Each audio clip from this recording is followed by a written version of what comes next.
my channel guys. So day off po ngayon na inyong Janitress. So nandito tayo ngayon sa Lunita Park, no? So dito tayo magbablog. So ito yung statwa ni Lapu-Lapu, Mactan, Cebu. Ayan po. Nandito tayo ngayon sa Lunita Park guys, no? Namasyal tayo dito kahit paano maibsan ang ating lungkot sa boarding house. Dahil Sunday, day off natin, bukas ulit mag-work na naman tayo. So naisipan ko po guys pumunta dito within 8 years, no? 8 taong nakaraan bago ako ulit nakabalik dito sa Lunita Park. So parang kailan lang, parang kahapon lang nandito ako, tapos ngayon after 8 years nandito na naman ako ulit guys. So marami pa rin pong tao, may mga nagbabago naman, pero nakakamiss kasi ang lugar na ito, no? Saan dito tayo namamasyal panahon ng ating mga day off. So yan po ha, magtutor tayo dito sa Lunita Park. So ikot tayo guys. So pag-usapan natin ang tungkol dun sa OFW na sa ibang bansa na pinauwi ng kanyang amo na dahil sa kanyang kagandahan, diba? Ang swerte nila, no? Pinauwi siya ng kanyang amo na sa kanyang kagandahan.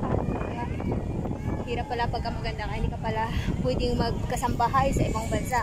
Pero sa totoo lang guys, marami po akong kakilalang mga kasambahay na mga magaganda, no? Pero hindi naman po sila pinapauwi ng kanilang amo, di ba? Hindi ko alam kung anong kaso meron yung babae na yun, kaya pinauwi siya ng Pinas, no? Samantalang hindi po siya nakapagtapos ng kanyang kontrata. So 2 months and 18 days pa lang daw siya doon. Pinauwi siya ng amo niya. Siguro pinagsisilusan siya ng amo ng babae guys, kaya siya pinauwi ng Pinas. Or may napapansin na something ang kanyang amo, kaya siguro siya pinauwi sa Pinas. Kaysa mapahamak sa doon, mas minabuti pa nila na iuwi na siya dito, di ba? Napakaswerte mo yung gano'n na pinauwi ka dito ng matiwasay, na walang nangyayari masama sa'yo doon. Ang iba kasi pag pinag-iinitan ka, ang iba sinasaktan, kinukulong, hanggang sa iba pinapatay, di ba? Swerte yung gano'n. So siguro yung nagiging amo niya sa aking nahan, baka yung amo niya walang tiwala yung asawa sa, walang tiwala yung amo niyang babae sa lalaki. Siyempre kasi maganda siya, baka pag-interesa ng kanyang baba, o diba? Mas minaigi na lang niya na pinauwi na dito sa Pinas yung babae. Pero hindi naman ibig sabihin guys, bakit maganda ka, hindi ka na pwedeng magkasambahay. Marami namang magaganda na nagtatrabaho ng kasambahay. Hindi porque kasambahay pangit na lang lahat. Eh tulad ko, diba? Maganda ako, naging kasambahay naman ako sa ring. Joke lang yun. Joke lang yun guys. Actually hindi naman tayo kagandahan, no?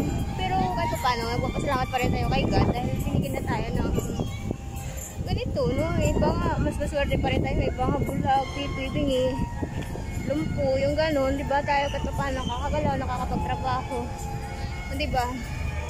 So within 8 years, nandito pong muli ang inyong Madam Sale, ang inyong janitress. Tuwing linggo lang po ang aking day off guys dito sa aking trabaho. Actually guys, ilang taon din naman ako sa ibang bansa nangamuhan, no? Nagpakatulong doon mula sa Bahrain, papunta Saudi, hanggang sa Qatar.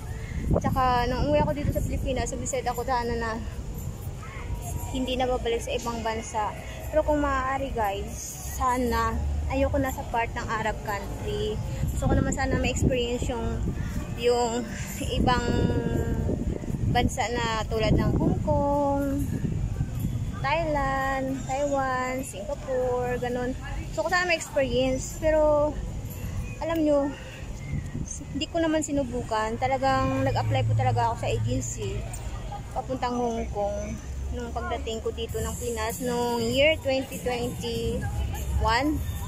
Pero guys, hindi po ako pinalad, hindi po ako napili, kaya hanggang ngayon naghihintay pa rin po ako na sana may employer na magkakagusto sa akin. Baka naman din dahil sa edad ko, dahil 44 na po ako, kasi meron po siyang age limit ang Hong Kong guys. Hanggang 41 lang po talaga yung kanilang tinatanggap. So dahil 44 na po ako, kaya siguro ako hindi makuha ko ng employer, meron maka-work experience. Pero swerte nila kung nakuha nila ako guys, dahil all around tayo sa trabaho, no? Magpapatay ng bata, mag-alaga ng bata, maglalaba, mamamalan siya, magluluto, maglilinis ang bahay, mag-car wash. At saka lahat ng trabaho kaya natin gawin, no? Sana hindi sila bumabase sa edad, guys, no? Binabasehan nila yung performance natin sa work. Alam nyo, guys, kung bakit ayaw ko nang bumalik dun sa ibang bansa, tulad dun sa Arab country. Kasi dahil hindi naman kalakihan ang sahod, pero paano makakatulong naman? Mas malaki kasi ang sahod daw, sabi nila, sa Hong Kong. At saka same lang din naman ang trabaho, di ba? Doon ka na lang din sa malaki. Ang problema kasi sa Arab country, guys, wala kang day off doon. Nakadepende nun din sa amo. Bibigyan ka nila ng day off. Nakadepende yun. Pero bihira mangyari sa Arab country na bibigyan ka ng day off. Makakalabas ka ng bahay kung sakaling aalis yung amo mo, sasama ka sa kanila, magbubantay ng bata, susunod ka sa kanila kung saan sila magpunta. Pero yung sabing bibigyan ka ng day off na parang talaga sa sarili mo na magala-gala doon, wala. Kasi syempre delikado din naman pag gumala ka mag-isa, no? Lalo na sa mga part ng Saudi. Mamaya maripa kayo doon, di ba? Saka ang kagandaan kasi sa Hong Kong, guys, meron silang day off. Saka pag may mga holiday, wala ka ring pasok. Yun ang kagandahan doon, di ba? Yun ang kagandahan doon, wala ka ring pasok. So sulit ang pahinga. So yun ang kagandahan sana doon. Saka malaki ang sahod nila. Lalo na pag nagustuhan ka ng amo mo, di ba? Meron nga ako doon kamag-anak na nakapagtrabaho sa Hong Kong. Nag-aral sa ng amo niya, tapos hanggang sa nakapagtapos siya. So, di ba, swertihan lang talaga ang mga muhan, guys. Pero sa ngayon, guys, nandito lang po ako sa Pilipinas. Ang trabaho ko po ngayon dito is janitress, no? Kung tawagin nila sa aming position sa trabaho is maintenance crew. Kung nagtatrabaho ako sa isang school, doon po ako naka-assign. Doon po tayo naglilinis, doon po tayo nag-work. So, ang pasok natin hanggang mula Lunes hanggang Sabado, pag Sunday off natin, wala tayong work. No work, no pay kasi hindi naman to siya government ang ano natin, agency, private po siya, guys. Pero may mga benefits naman po like is pag-ibig, well health, meron pong mga benefits na makukuha. So, yun nga lang. Siyempre, pag nagtatrabaho tayo sa labas, magastos, guys, kasi magre-rent ka pa ng house, shoulder mo pa yung pamasahe, back and forth ng yung transportation, tapos pagkain, di ba? Siyempre kailangan natin yan. Kung isa kang solo parent katulad ko, solo mama, may 3 anak na binubuhay, yung sahod natin is 610 per day sa loob ng Lunes hanggang Sabado. Pero minsan pag may holiday, wala tayong pasok. So dahil nga private yung agency natin, no work, no pay. So hindi mo talaga matadya kung magkano ang kikitain mo. Nakadepende kasi yan. May buwan na may buwan na tag dito. Maraming holiday. So marami rin tayong walang pasok. So wala rin tayong sahod nun. Siyempre nakatambay tayo sa boarding house natin, kumakain tayo, di ba? So magastos. Minsan hindi magkasya yung kita natin sa ating pamilya. Lalo tulad sa akin na solo parent, hindi may iwasan talagang mahihirapan talaga ako pagkasyahin, no, ang ating kita upang masuportahan natin ang ating mga anak. So napakahirap, guys.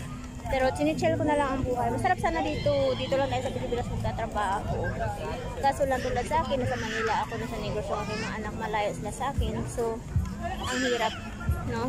Kasi kung daling ko naman sila dito, mas mahirapan ako kasi wala tayong sariling bahay dito sa Manila. So, hopefully guys, matutulungan ako ni Lord na one day makasurvive ako sa kahirapan. So, that's all for today. Thank you for watching. God bless everyone. Pero dito sa Manila.